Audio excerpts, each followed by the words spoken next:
महत्त्वपूर्ण र समसामयिक विषयमाथि विश्लेषण र टिप्पणी। नमस्कार, देश सञ्चार सुन्ने समयमा म युवराज घिमिरे। आज एउटा अत्यन्त गम्भीर भनौँ अथवा मजाकको रूपमा प्रस्तुत गरिएको एउटा उच्च स्तरीय अभिव्यक्तिको बारेमा हामी यो टिप्पणी गर्दैछौँ। प्रधानमन्त्री खड्गप्रसाद ओलीले हिजो मदन भण्डारी फाउन्डेसनद्वारा आयोजित एउटा कार्यक्रममा, त्यो कार्यक्रम प्रधानमन्त्रीको अफिसियल रेसिडेन्समै सम्पन्न भएको थियो। त्यहाँ उहाँले असाध्यै महत्त्वपूर्ण गम्भीर कुरा गर्नुभयो। के भने भारत उहाँको सरकारलाई हटाउन उद्यत छ।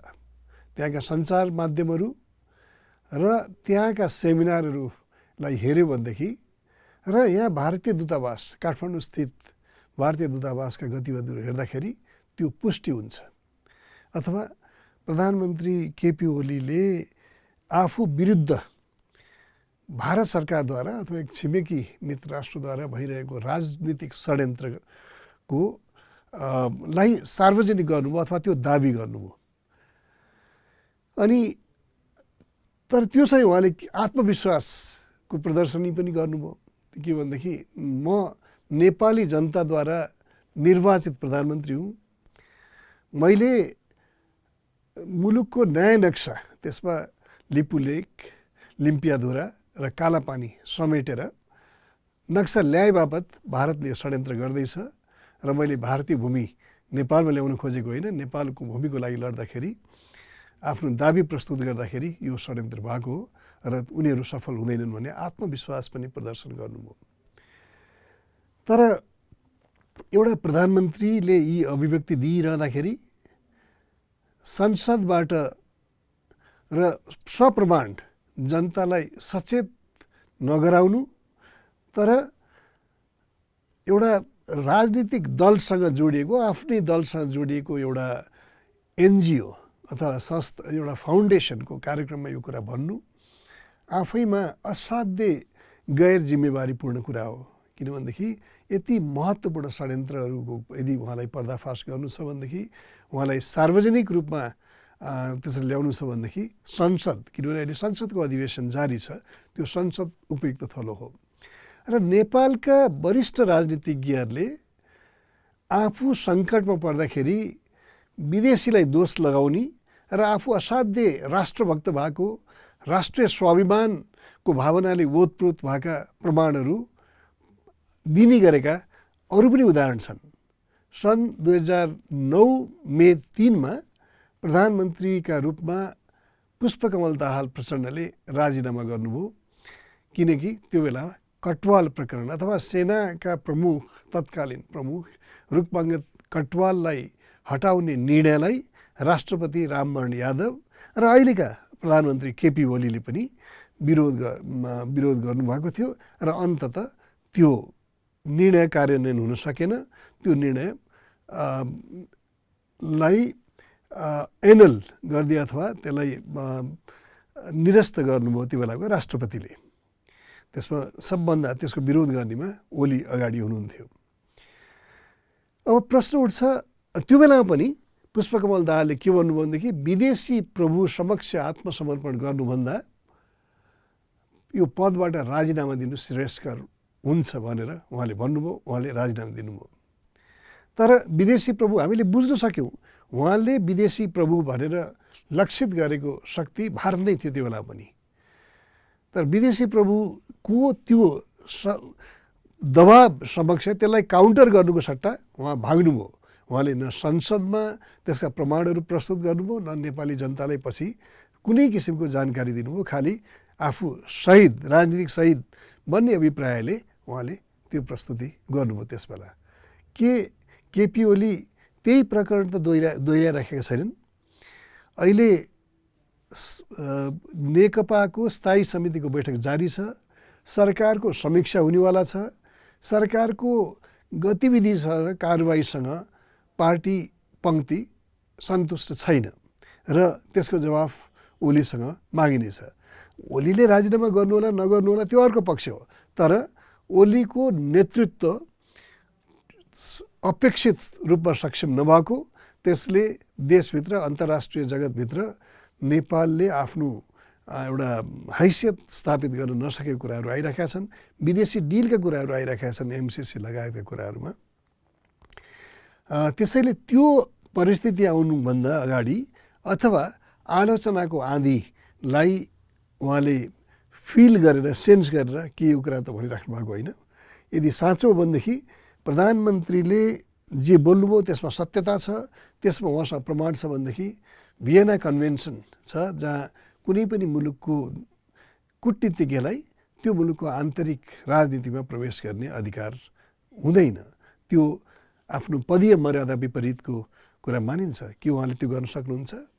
तर त्योभन्दा पनि अगाडि जाउँ, यसको जरोमा जाउँ। मैले पटक पटक विभिन्न नागरिक समाजका अगुवाहरू, नीति निर्धारकहरू, राजनीतिज्ञहरूको आलोचना खपेर पनि एउटा कुरा उठाउँदै आएको छु। त्यो के हो भनेदेखि नेपालको राजनीति नेपालीहरूको हातमा छैन। आन्तरिक राजनीति नेपालका नेताहरू परचालित छन्, परिचालित छन्। 12 बुधे 2062 मङ्सिरमा 8वटा दल, नेपाली काङ्ग्रेसका नेता गिरिजाप्रसाद कोइराला, काङ्ग्रेस प्रजातान्त्रिकका गोपालमान श्रेष्ठ, त्यो बेलाको नेकपा एमालेका माधव कुमार नेपाल, माओवादीका पुष्पकमल दाहाल, मजदुर किसान पार्टीका नारायणमान बिजुक्से लगायत मधेस केन्द्रित दलका नेताहरूले 8 जना नेताहरूले त्यसमा हस्ताक्षर गरेका छन् र नेपालमा निरङ्कुश राजतन्त्रको अन्तका लागि हामी संयुक्त रूपमा आन्दोलन गर्ने भन्ने भारतीय मध्यस्थतामा उनीहरूले हस्ताक्षर गरेका छन्। अथवा हामी के को लागि आन्दोलन गर्छौँ भन्ने कुराबारे भारतलाई आश्वस्त गरेर भारतको समर्थन लिएर अथवा नेपालको राजनीतिमा भारतलाई साक्ष्य राखेर अभिभावक पारेर यिनीहरूले हस्ताक्षर गरेका छन्। त्यसपछिका गतिविधिहरू हामीले हेऱ्यौँ भनेदेखि प्रतिनिधि सभा विउतिएकोदेखि राज संस्थाको उन्मूलनदेखि लिएर कसरी धर्मनिरपेक्ष घोषणा गरियो, कसरी सङ्घीयता घोषणा गरियो भन्ने कुरामा हामीले हेऱ्यौँ भनेदेखि कहिले पनि कुनै संवैधानिक प्रक्रिया, राजनीतिक प्रक्रिया, संसदीय प्रक्रियालाई अपनाइएको छैन। त्यो निर्देशन बाहिरबाट आएको छ र 8वटा नेताहरूले संसदलाई बन्धक राखेर त्यो निर्णयहरू लादेका छन् र को मन्त्री हुने भन्ने कुरामा पनि हामीले देखाएको छौँ कसको कति हात थियो भएर। मधेसलाई सङ्घीय बनाउने भन्ने गिरिजाप्रसाद कोइराला लगायत उपेन्द्र यादव र मान ठाकुर बीचको सहमति कहाँ भएको थियो, हस्ताक्षर कहाँ भएको थियो, कहाँको राजदूत त्यसको साक्षी थियो। केपी ओलीले अहिले यो कुरा आपत्ति गरिराख्दाखेरि पृष्ठभूमिमा के थियो भनेर नभन्नु राजनैतिक बेइमानी हो र एउटा आफूलाई सहज हुँदाखेरि विदेशी हस्तक्षेपको कुरा उठाउने र आफूलाई असहज हुँदाखेरि त्यसको विरोध गर्ने।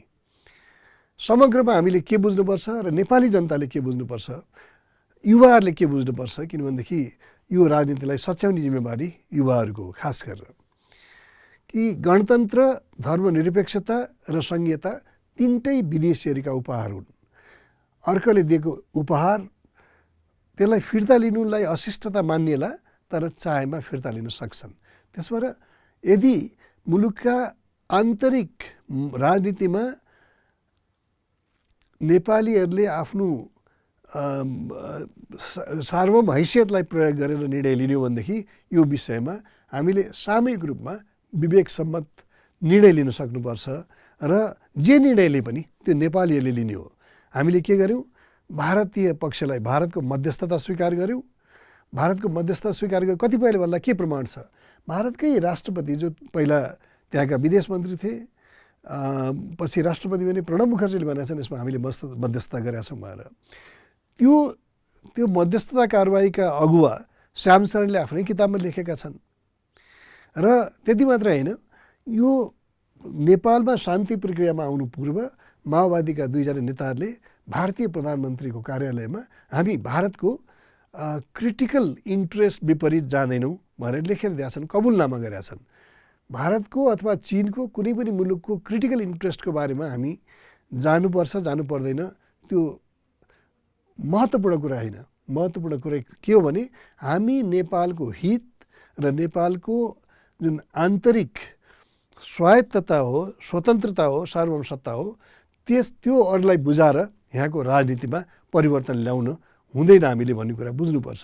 र अहिले ओलीदेखि लिएर बाबुराम भट्टराई लगायतका नेताहरू यसमा के छ भनेदेखि आफूलाई सहज हुँदाखेरि बाहिरको हस्तक्षेप निम्त्याउने, आफूलाई सत्तामा पुर्याउन बाहिरको हस्तक्षेप निम्त्याउने र आफूलाई असहज पर्दाखेरि बाहिरकोलाई गाली गर्ने, तर त्यो गाली एउटा रणनीतिक रूपमा प्रस्तुत गर्ने, जिम्मेवारीपूर्ण तरिकाले होइन। संसदमा उहाँले प्रमाण पेश गरेर संसदमा बहस निम्त्याउने हैसियत उहाँले राख्नुहुन्न।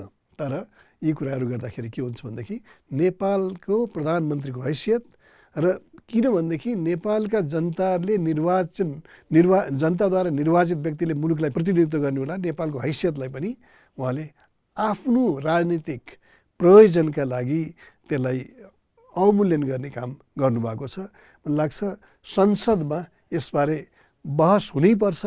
सांसदहरूले प्रधानमन्त्रीको यो अभिव्यक्तिप्रति उहाँलाई जिम्मेवार बनाउनै पर्छ र उहाँसँग जवाफ लिनुपर्छ। नत्र भनेदेखि नेपालको राजनीतिमा गम्भीर मुद्दाहरूबारे बहस गर्नुभन्दा पहिला एउटा उत्ताउलो अभिव्यक्ति दिएर हाम्रा प्रधानमन्त्रीहरू मन्त्रीहरू उम्किने प्रयास गर्ने एउटा सिलसिला, गैर जिम्मेवारीपूर्ण सिलसिला जारी रहनेछ। त्यसले नेपालको हैसियतलाई, नेपालको विश्वसनीयतालाई मुलुकभित्र र बाहिर कमजोर बनाइरहनेछ। आशा गरौँ अब संसद, प्रतिनिधि सभा र राष्ट्रिय सभाको जब अर्को सेसन हुन्छ यो विषयमा उनीहरूले प्रधानमन्त्रीसँग जवाब माग्नेछन्। आजलाई यति नै। फेरि म अरू समसामयिक विषय लिएर उपस्थित हुनेछु। धन्यवाद, नमस्कार।